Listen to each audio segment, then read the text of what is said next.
নমস্কার, আপনারা দেখছেন ত্রিপুরা টিভি। ত্রিপুরা টিভির বিশেষ অনুষ্ঠান লোককথায় আজ আমরা যেখানটায় রয়েছি সিপাহীজলা জেলার মহিলা মোর্চার সভানেত্রী বিজেপির তথা কল্যাণী দেবনাথ মহোদয়ের নিকট আপনাকে প্রথমে ত্রিপুরা টিভির পর্দায় স্বাগত জানাবো। ত্রিপুরা টিভির বিশেষ টক শো লোককথা, যেখানে উঠে আসে সমাজ, সংস্কৃতি ও সমসাময়িক প্রসঙ্গের নানা দিক। প্রতি রবিবার রাত ৮টায় চোখ রাখুন ত্রিপুরা টিভির পর্দায়। নমস্কার, আমি আপনাদেরকে ধন্যবাদ জানাচ্ছি আজকে এখানে আসার জন্য। অনেক অনেক শুভেচ্ছা এবং ভারতীয় জনতা মহিলা মোর্চার পক্ষ থেকেও শুভেচ্ছা জ্ঞাপন করছি। দিদি, প্রথমে জানতে চাইবো আপনার জেলার যেহেতু দায়িত্বে রয়েছেন, এখানটায় নারীদের সুরক্ষা বর্তমানে কেমনটা চলছে বা কি বুঝছেন এই মুহূর্তে? নারীদের সুরক্ষা বলতে বর্তমান পরিস্থিতির উপরে আপনারা দেখে থাকবেন 2014 সালে আমাদের যশস্বী প্রধানমন্ত্রী নরেন্দ্র মোদীজি যখন ভারতের প্রধানমন্ত্রীর দায়িত্ব নিয়েছিলেন, সারা ভারতবর্ষের সঙ্গে সমস্ত নারীদের দায়িত্ব উনি নিয়েছিলেন। বলতে গেলে বিগত সময়ে কংগ্রেস স্বাধীনতাধীন ভারতবর্ষ 65 বছরে আমরা দেখেছি নারী সুরক্ষা বলুন, নারীদের স্বাবলম্বন বলুন, নারীদের দায়িত্ব বলুন, আমরা অতীতে কোনোটাই এমনভাবে কোনো নারীদের প্রতি আমরা পরিলক্ষিত করিনি। কিন্তু নরেন্দ্র মোদীজির সরকার ভারতবর্ষে নারীদের দায়িত্ব নেওয়ার পর থেকে নারীদের কিভাবে এগিয়ে নিয়ে যাওয়া যায়, নিজেদের পায়ে দাঁড় করিয়ে সশক্তিকরণ, স্বাবলম্বন, নারী ক্ষমতায়ন, আপনারা যেটাই বলবেন, সব দিকে আজকের দিনে ভারতবর্ষের নারীরা যথেষ্ট আত্মবিশ্বাসী, কাজে আগ্রহী এবং ওরা নিজেদের প্রতি নিজেরা এত বেশি আত্মবিশ্বাসী যে নরেন্দ্র মোদীজির নেতৃত্বে নারীরা আজকে যেমন সুরক্ষিত, তেমন ক্ষমতায়বান, তেমন নিজেদের পায়ে নিজেরা দাঁড়িয়ে আজকে বিশ্বকে নারীরা পথ দেখাচ্ছে। আপনারা দেখে থাকবেন কিছুদিন পূর্বে আমাদের যে ইন্ডিয়ান ক্রিকেট প্লেয়ার নারীরা বিশ্বজয় করে ভারতের নারীরাই ভারতে ফিরে এসেছে। এর থেকে বড় গর্ব, এটা ভারতের যশস্বী প্রধানমন্ত্রী নরেন্দ্র মোদীজির নেতৃত্বে এটা সম্ভব হয়েছে। অতীতে 65 বছরে ভারতবর্ষে নারীরা যদি সঠিক সমস্ত কিছু পেত তাহলে আরো অনেক আগে নারীরা বিশ্বজয় করতে পারত, কিন্তু সেটা কেন সম্ভব হয়নি? সঠিক নেতৃত্বের অভাবে সেটা সম্ভব হয়নি। আজকে নরেন্দ্র মোদীজির সঠিক দিশা, সঠিক নেতৃত্বে আমরা ভারতের নারীরা ধাপে ধাপে বিশ্ব শিখরে এগিয়ে চলছি। একেবারে এই জায়গায় যদি দাঁড়িয়ে আমি প্রশ্ন রাখি আপনার কাছে বা জানতে চাই, সিপাহীজলা জেলাতে নারী উন্নয়নে আপনারা কতটা কার্যকর ভূমিকা নিচ্ছেন? সিপাহীজলা নারী উন্নয়ন বলতে বিগত 25 বছরে নারীরা শুধু গৃহবধূ ছিল, নারীরা নির্যাতিত ছিল। ওরা শুধু ঘরে একজন বাবা ওনার মেয়েকে বিয়ে দিতেন, কতগুলি প্রণ প্রথা দিয়ে বিয়ে দিতেন, পরপুরুষের ঘরে যেতেন। সেখানে নারীরা কাজ কাজ কাজ, ঘরের রান্না, ঘরের চার দেওয়ালের আবদ্ধ ছাড়া ওরা কখনো বাইরের জগতের আলো দেখতে পায়নি। আজকের দিনে আপনারা দেখছেন এসএসজির মাধ্যমে মহিলারা ভারতের প্রথম স্থান অধিকার করে বিভিন্ন ট্রফি নিয়ে আসছে এবং এসএসজির মাধ্যমে একজন মহিলা নিজেকে কিভাবে এস্টাবলিশ করা যায়, সেটা ব্যবসা বলুন, নারীর শিক্ষা বলুন, নারীর ক্ষমতায়ন, যেই দিক থেকে আপনারা দেখবেন আজকের দিনে এই জেলার নারীরা সমস্তভাবে সুরক্ষিত। এবং আগের থেকে আপনারা জানেন আগে যে প্রণ প্রথা ছিল সেটা এখন নেই বললেই চলে। প্রণ প্রথার বিরুদ্ধে আমরা নিয়তই প্রতিবাদ করে চলছি। মেয়েদেরকে আমরা সুরক্ষিত করে, সুশিক্ষিত করে নিজের পায়ে দাঁড়ানোর চেষ্টা করছি। কোনো সমাজের বোঝা হয়ে দাঁড়ানোর জন্য সেটা আমরা কাজ করছি না। আমরা নারীদেরকে নিজের পায়ে দাঁড়ানোর জন্য এগিয়ে নিয়ে যাচ্ছি এবং এই জেলাতেই আজকে নারীরা পিছিয়ে নেই, সমানভাবে এগিয়ে যাচ্ছে। যেমন কাজকর্মে বলুন, তেমন শিল্পক্ষেত্রে বলুন, পড়াশোনার দিক দিয়ে বলুন।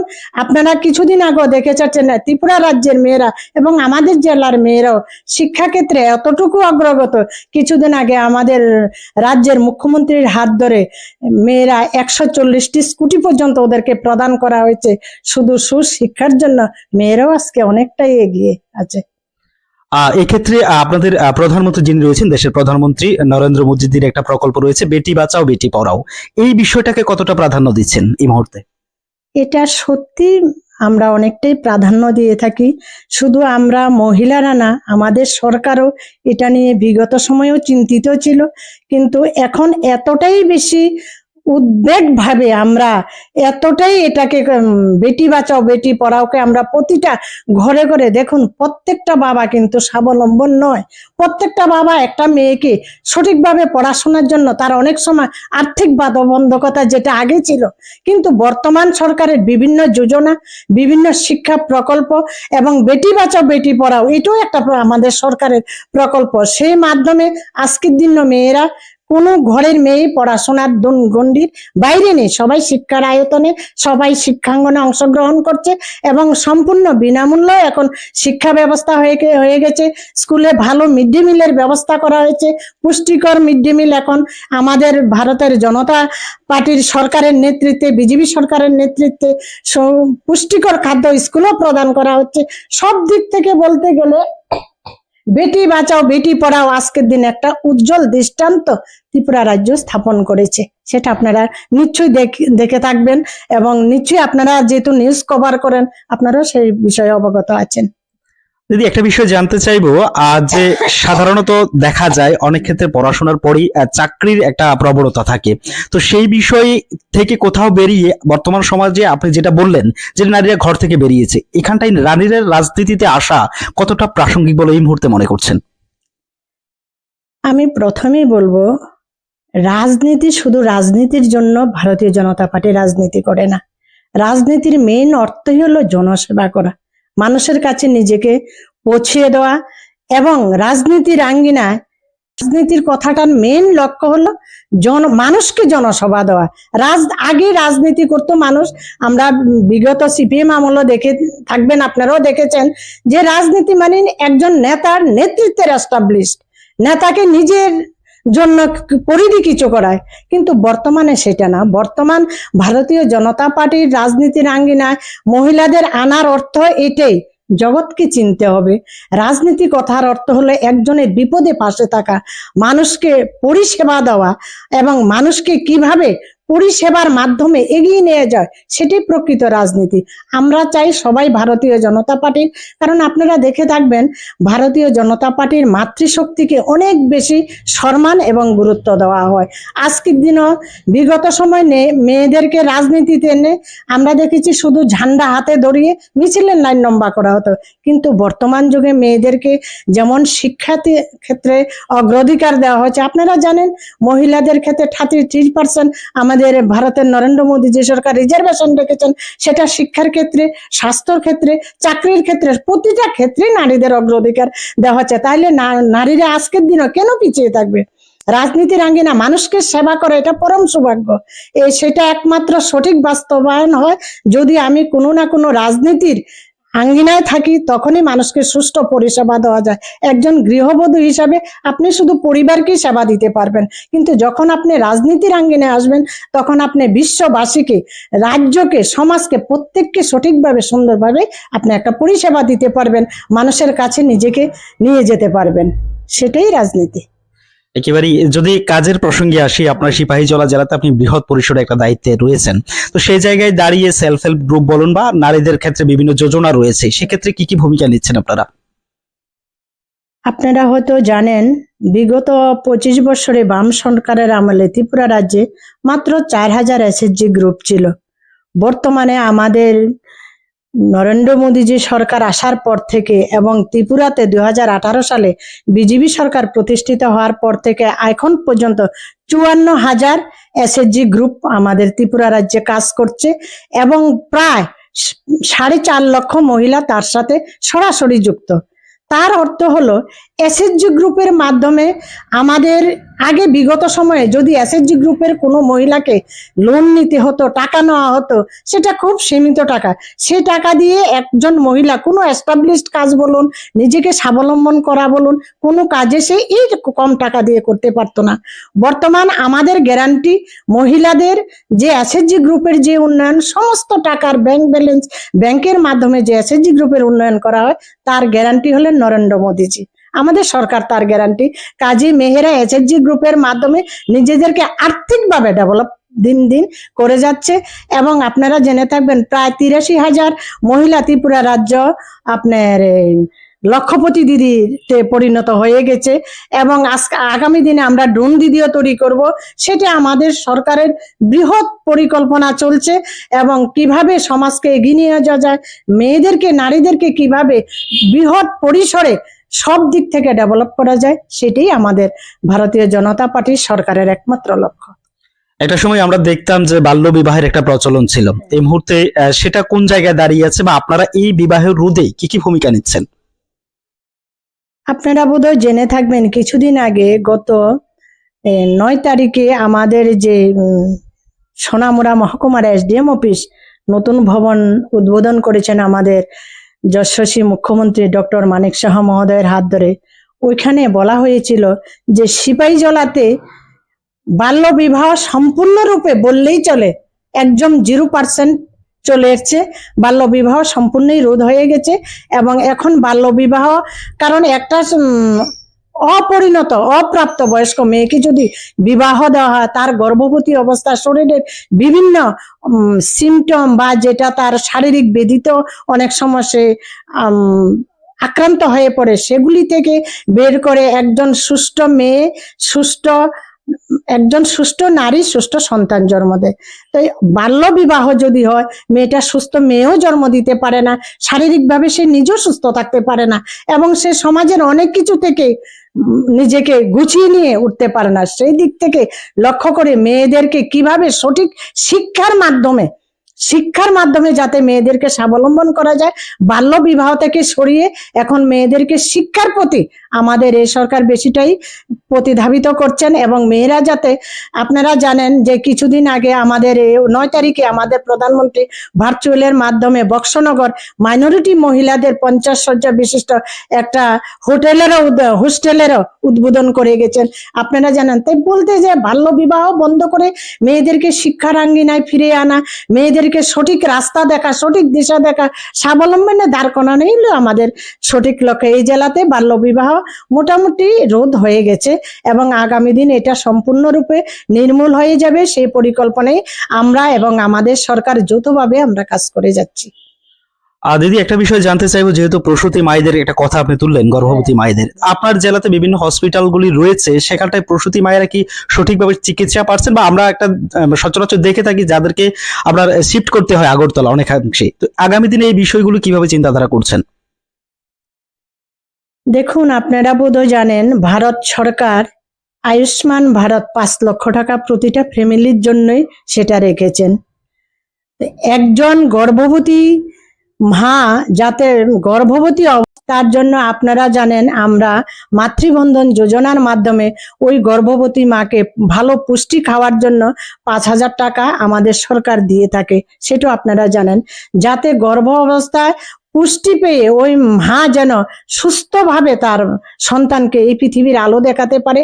হসপিটালে মোটামুটি রকম ভাবে এখন সমস্ত ব্যবস্থাপনায় আছে, চলছে, আগামী দিন আরো ভালো হবে।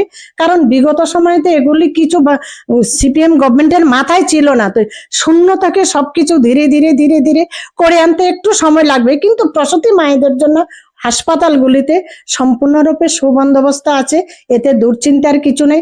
পাশে ওনাদের সঙ্গে আয়ুষ্মান কার্ড আছে এবং আমাদের যে মাতৃবন্ধন যোজনা সেটা আছে, সব দিক থেকে আপনারা একদম সুবন্দোবস্ত আছে বলেই ধরে নিতে পারেন। সিপিআইএম এর কথা যেহেতু তুললেন, একটুখানি বলি, আমাদের অভিযোগ থাকে বারংবার এই সম্প্রতিকালে নারী সুরক্ষা কিছুটা কমেছে রাজ্যে, অপহরণ থেকে শ্লীলতাহানি এগুলো বেড়েছে, কি বলবেন? না, এটা সঠিক নয়। বিগত সময়ে নারী নির্যাতন সবচেয়ে বেশি ছিল, বামফ্রন্ট আমলেই ত্রিপুরা রাজ্যে সবচেয়ে বেশি নারী নির্যাতন ছিল। বরং সেটাকে রোধ করে আইনিভাবে বিভিন্নভাবে মহিলা কমিশন দ্বারা, সরকারি আইন দ্বারা বিভিন্নভাবে এবং আমাদের প্রশাসনের মাধ্যমে সেগুলি অনেকটাই এখন কমিয়ে আনা হয়েছে।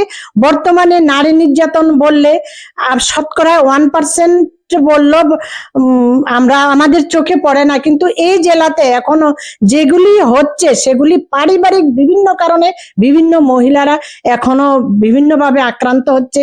কারো সামাজিক কারণ, কোথাও বিভিন্ন কারণ। এটা নারী নির্যাতন শুধু একটার উপরে নির্ভর করে হয় না, অনেক কিছুর কারণে নির্ভর করে। সেটা একদিনে আপনি সমাধান করতে পারবেন না, সেটাকে আপনি ত্বরান্বিত করতে হলে ধাপে ধাপে অনেকটা সময় লাগবে। কারণ একটা দুঃশাসনের শাসন থেকে যখন একটা সুষ্ঠু সমাজ ব্যবস্থা গড়তে হয় তখন সেটাকে কিছুটা সময় দিতে হবে। সেই সময়ের সাথেই আমরা এগিয়ে চলছি। নারী নির্যাতন ত্রিপুরা রাজ্যে অনেকটাই কমে গেছে। নারীরা বলতে পারেন এখন সম্পূর্ণভাবে সুরক্ষিত আছে।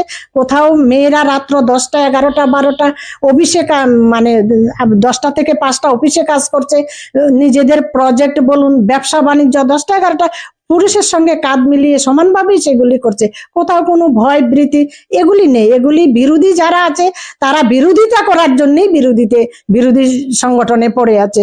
অ্যাকচুয়ালি এরকম না, তারা কোনো ইস্যু নেই, গভর্নমেন্টের কিছু তো বলতে হবে, তার জন্য বিরোধিতা করেই বিরোধীদের একমাত্র কাজ। বর্তমানে সরকার যে কাজ করছে জনগণ বুঝে। জনগণ ভারতীয় জনতা পার্টির সরকারের প্রতি যথেষ্ট আস্থা বিশ্বাস আছে। ওরা জানে ভারতবর্ষের নারী, ত্রিপুরা রাজ্যের নারী মানুষ একমাত্র ভারতীয় জনতা পার্টির সরকারের হাতেই সুরক্ষিত। এটা আজকাল মানুষ বুঝে। আর দিদি একটা বিষয় জানতে চাইবো, ইদানিকালে আপনার জেলা সহকারে গোটা রাজ্যে থানাগুলোর দিকে তাকালে আমরা দেখতে পাই প্রতিনিয়ত কোথাও না কোথাও পরকীয়ার যে সংবাদগুলো উঠে আসছে। তো এই ক্ষেত্রে একজন নারী হিসেবে আপনি কি চাইবেন, বা আপনি একটা জেলার দায়িত্বে রয়েছেন, এই পরকীয়ার বিপরীতে কাজ করার জন্য আপনারা কি কি পদক্ষেপ নিচ্ছেন? দেখুন, পরক্রিয়া কাজ যেটা বলছেন আপনি, সেটা পরক্রিয়াটা বিভিন্ন ইস্যু থেকেই হয়। মনের উপরে কিন্তু কারো নিয়ন্ত্রণ নেই। মন মানসিকতার উপরে কিন্তু কারোই নিয়ন্ত্রণ থাকে না। কে কি করবে না করবে এটা সম্পূর্ণ তার ব্যক্তিগত ইচ্ছার উপরে নির্ভর করে। এটা আইন বলুন বা কারোর উপরে জোর জবরদস্তি চাপিয়ে কিছু করতে হবে না। সবাই তার ভালো মন্দ সবটা সে নিজেই বুঝে। তো পরক্রিয়া যেটা যারা করছে তারা এগুলি ভুল করছে।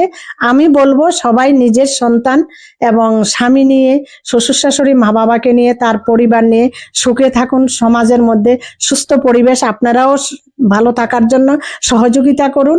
আর এটা যেগুলি হচ্ছে এগুলি বিভিন্ন কারণ, যেটা অনেক কিছু বিভিন্ন ইন্ধন, ভুল বুঝাবুঝি, অল্প বয়সের মেয়েদেরকেও বিভিন্নভাবে ভুল বুঝিয়ে বিভিন্ন কিছু করা হয়।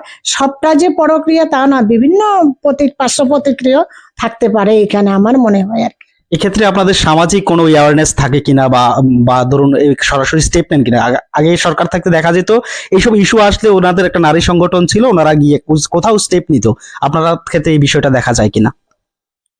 আপনারা বোধহয় জেনে থাকবেন, আমাদের এই জেলা থেকে এবং সারা ত্রিপুরায় মহিলা কমিশন বলুন বা বিভিন্ন সংগঠন বলুন বা আমাদের সরকারের পক্ষ থেকে আমরা যারা মহিলা মোর্চাতে কাজ করি, আমরা প্রতিটা ঘরে ঘরে গিয়ে জনসম্পর্ক করি, মানুষকে ভালোভাবে বোঝানোর চেষ্টা করি এবং তার সুবিধা অসুবিধা জানার চেষ্টা করি।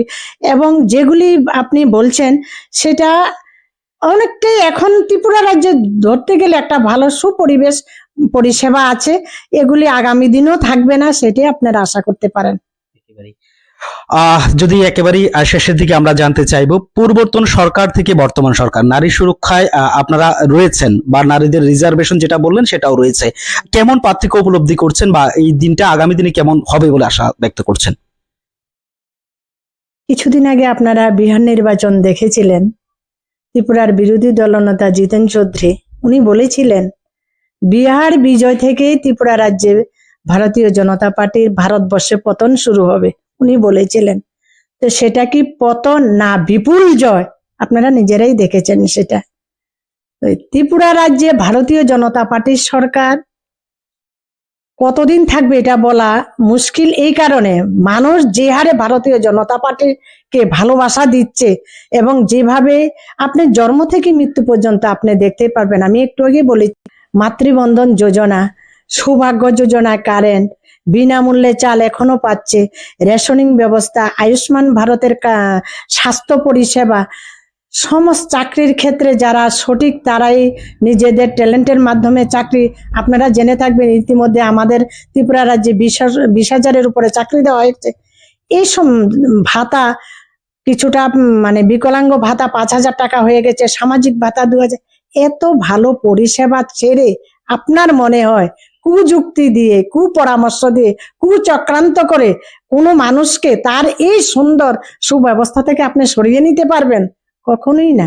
যে লোক একবার এই ভালো পরিষেবায় অংশগ্রহণ করে গেছে, যে অমৃতের স্বাদ একবার পেয়ে গেছে, সে কখনোই দ্বিতীয়বার বিষ খুঁজে নেবে না। এটা আপনারা ভালোই বুঝতে পারেন। আপনারা সাংবাদিক, আপনাদের মধ্যে এই তথ্যগুলি খুব ভালো আছে। আমি বলবো ভারতীয় জনতা পার্টি দীর্ঘজীবী এবং আগামী দিন আরো অনেক বেশি দীর্ঘজীবী হবে। ভারতীয় জনতা পার্টির লং লিভ, এই আশাই আমরা রাখছি। Long live. একেবারেই তিনি যেটা জানালেন, কেউ যদি একবার ভালো ফল বা ভালো মধু পান করেন তাহলে এটা ছেড়ে বিষ পান করবেন না। অর্থাৎ তিনি বোঝাতে চাইলেন, একবার যখন বিজেপি সরকার প্রতিষ্ঠা করে সুশাসনের মুখ দেখেছেন, আগামী দিনে এই সরকারকে পরিবর্তন করতে চাইবেন না। এতক্ষণ লোককথার অনুষ্ঠানে আমাদের সাথে ছিলেন সিপাহীজলা জেলার মহিলা মোর্চার সভানেত্রী কল্যাণী দেবনাথ। আজকের মতো এখানটায় বিদায় নিচ্ছি। শুভরাত্রি।